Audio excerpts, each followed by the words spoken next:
All right, everyone, welcome back to the Brad and Kyle channel, and make sure you guys like and subscribe before we kick off this video. Also, we do have a coaching membership, so if you'd like to get coaching from us and Coach Daniel, click the link in the description. But now, we're gonna give you guys 3 tips on how to improve your house shot scores. Stay tuned.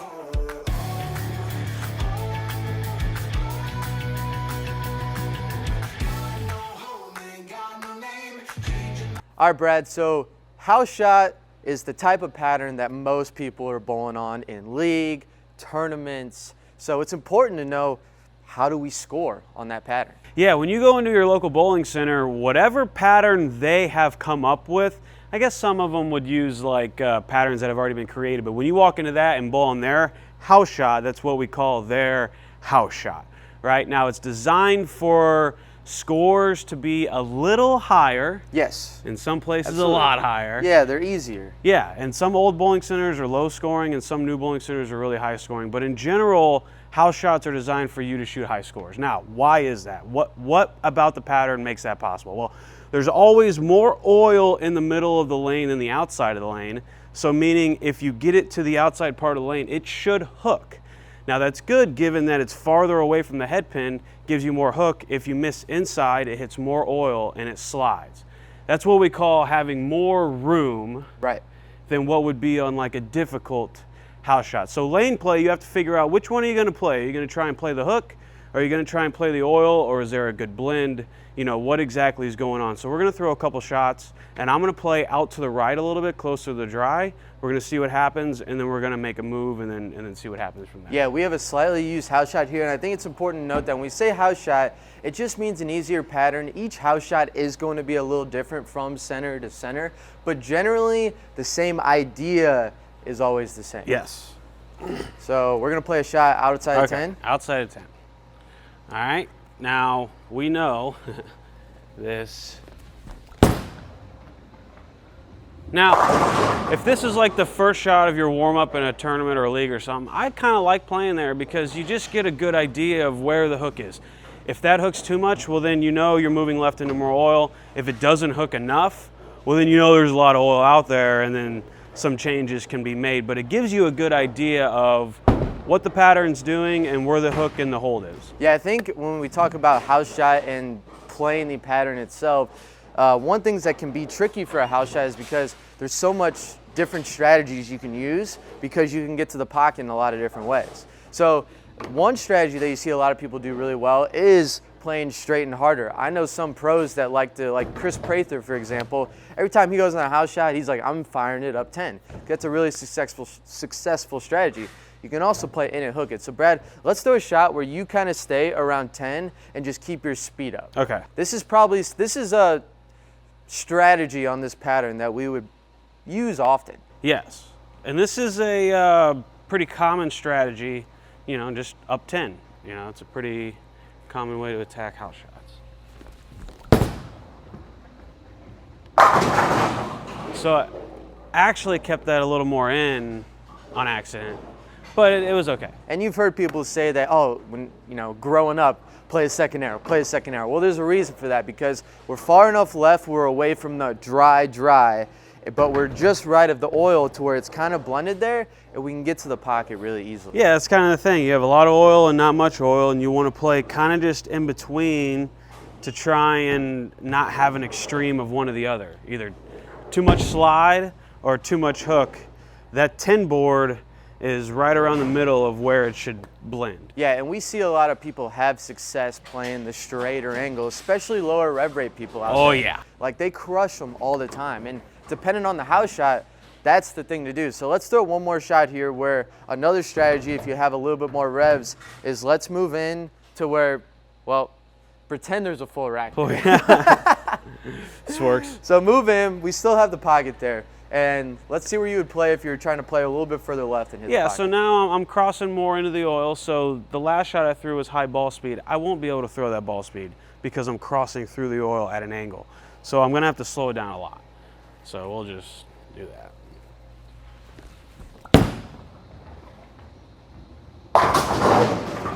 That was cool. Yeah, nice spare. Thank you.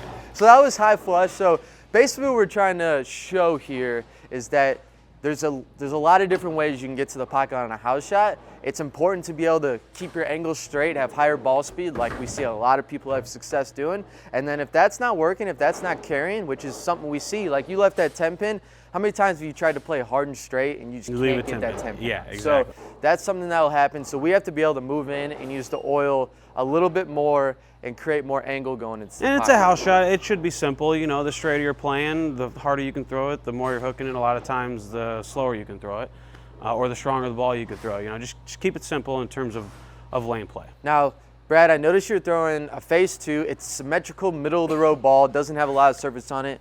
The second tip is going to be the bowling ball. Brad, why are you throwing that bowling ball? Well, because I love this bowling ball. I'll throw it on anything, really. But the phase 2 is just, you know, we talk about like playing in between the blend or whatever. This is a blend ball. It's a middle of the road ball. It hooks somewhat early. It's controllable down the lane. It's not asymmetric, so it's a really smooth, just controllable shape. It's like a ball that you would like to throw for the first time on any pattern because it gives you that controllable shape.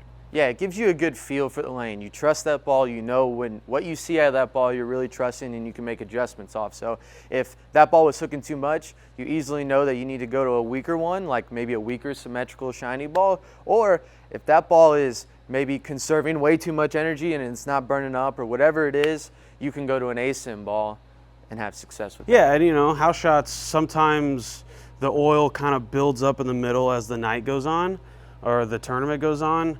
And so sometimes this ball, or just balls in general, you'll have a hard time controlling them because they're so slick in the middle part of the lane that it's really hard to get to the pocket. So if they're like that and you are getting to the pocket, then that shows that you're throwing the right ball. Sometimes that could be a really strong ball, or sometimes it could be a ball like a phase 2. But yeah, so symmetric, easy to throw, controllable bowling balls like a phase 2. If it gets squirrely on you, you can go to like a stronger asymmetric ball that'll give you more control down lane simply because it hooks earlier. Or if you're bowling on a ton of hook, you can go down to weaker balls. We live in St. Louis.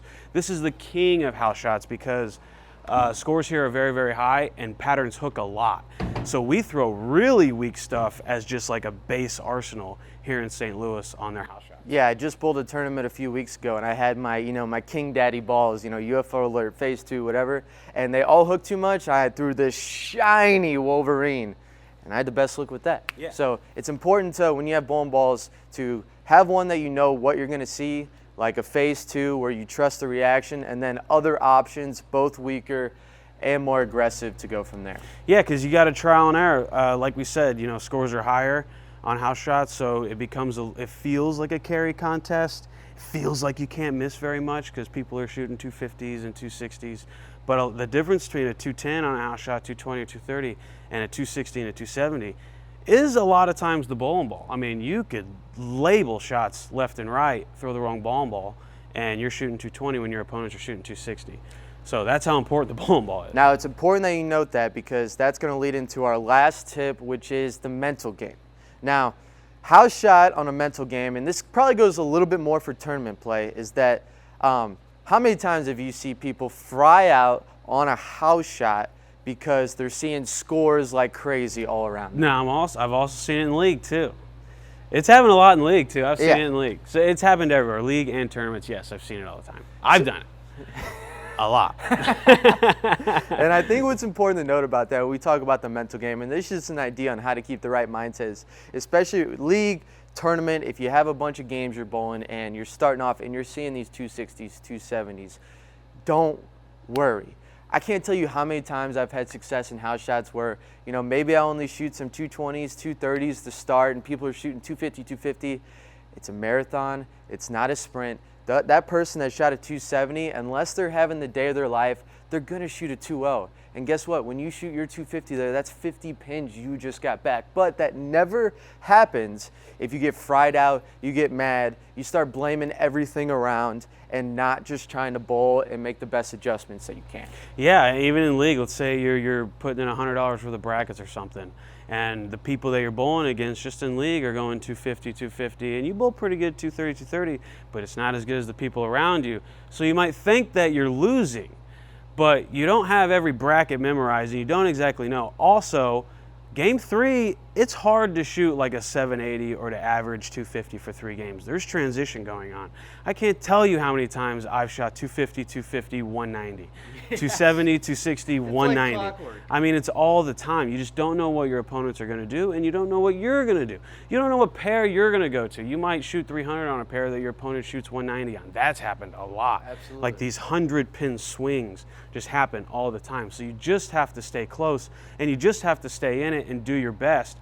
The numbers and the high scores, all that stuff works out. I mean, if the pattern gets a little tougher as they blend out, well, then scores will come down. Maybe your scores will go up. I mean, there's a lot of changing involved, so you just have to stay patient. Well, guys, there it is. 3 tips on how to improve your house shot scores. And in the comments, we saw Brad throwing a face too. We want to know, what is your favorite ball on house shots? And make sure you like and subscribe to the video. And if you're looking for more coaching, hit the link in the description. We would love to have you.